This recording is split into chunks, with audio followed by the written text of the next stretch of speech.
आज दुपारी 12 वाजता राज्य मंत्रिमंडळाची बैठक पुण्यातील ईश्वरी भिसे मृत्यू प्रकरणावर चर्चा होणार। दीनानाथ मंगेशकर रुग्णालयाबाबत 2 अहवाल सादर होणार।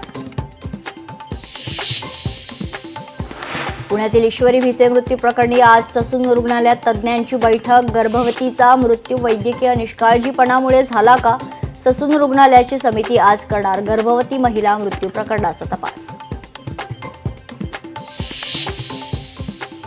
मुंबईतील एल्फिस्टन पूल आजपासून 2 वर्षांसाठी बंद। वरळी ते शिवडी कनेक्टरसाठी एल्फिस्टन पुलाची पुनर्बांधणी होणार। पुलाच्या पाडकावाला लवकरच सुरुवात।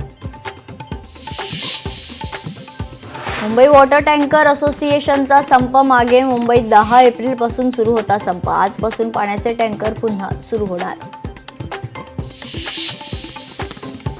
सिनेट सदस्यांचा आजपासून धरणे आंदोलन। परीक्षेतील गोंधळासह विविध विषयांवर आक्रमक। युवा सेना आणि बुकटू संघटना करणार आंदोलन।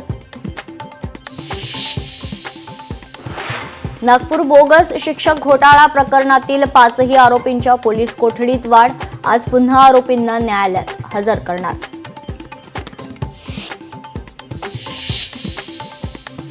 राज्यातील जलाशयांमध्ये केवळ 41% जलसाठा। पुणे विभागातील जलाशयांमध्ये सर्वात कमी पाणी, तर कोकणातील धरणांमध्ये निम्मे पाणी शिल्लक। राज्यात येत्या आठवड्यात अवकाळी पावसाचा अंदाज। विदर्भात मेघगर्जनेसह पावसाचा अंदाज, तर पश्चिम आणि मध्य महाराष्ट्रात वेगवान वाऱ्यासह पावसाची शक्यता।